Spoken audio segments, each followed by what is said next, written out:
Zdravím, tady Roman a jeho návod na kefír z tibetské houby. Pojďme se na to společně podívat. V tomto videu si ukážeme jednoduchý postup, jak vyrobit kefír za jeden den. Ukážu vám moji krátkodenní rutinu s mojí houbičkou. Tak to vypadá kefír po jednom dnu. Někomu to může přijít nechutné, ale opravdu se není ničeho bát. Ba naopak, je radost vidět, jak je taková houbička živá a co dokáže udělat za pouhý jeden den. Je třeba myslet na to, že tibetská houba nemá ráda kov, proto je důležité se tomuto materiálu vyhnout za každou cenu. Já používám k výrobě takovou plastovou lžičku, takové krásné větší plastové sítko a plastovou misku.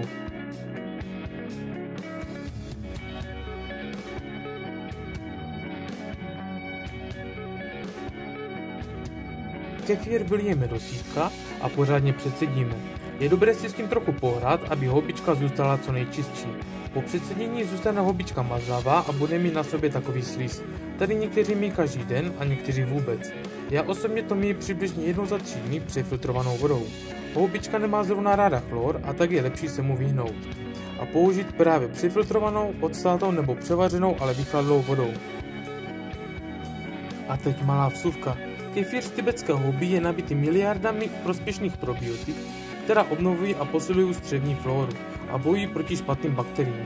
Pomáhá také při průjmech a při zácpě. Posiluje imunitní systém a má protizánětlivé a antioxidační účinky a jako bonus zlepšuje stav kostí. Zkrátka skvělý doplněk stravy vyrobený doma.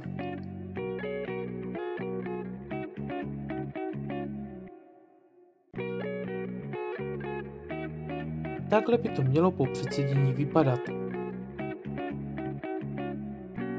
Dalším krokem je přisypat ze sítka houbičku do nové zavařovací sklenice.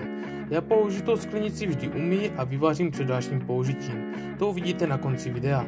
Někteří tento krok nedělají, tak je to zcela na vás, já ho ale doporučuji.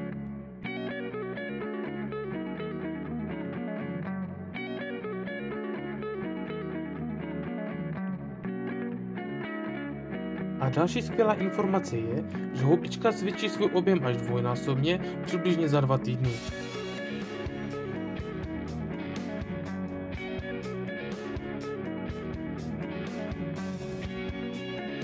Houbičku v umyté sklenici zalijeme mlékem.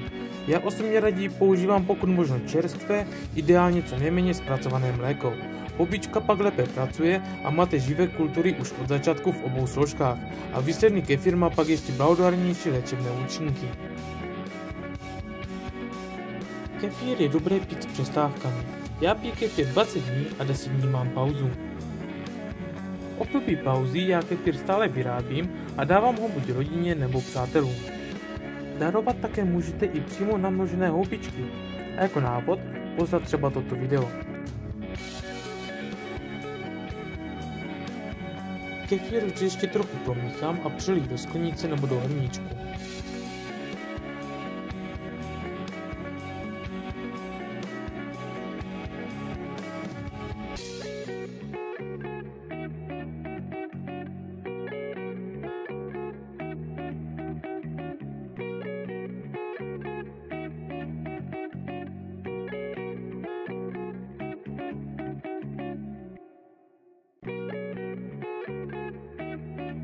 Tak se na něj podívejme.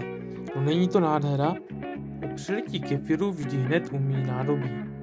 Nyní máme vše umyté, tak umístíme nově založený kefír na své místo. Nově založený kefír dávám do skříně na temnější místo. Tedy nedoporučuji dávat nově založený kefír do lednice.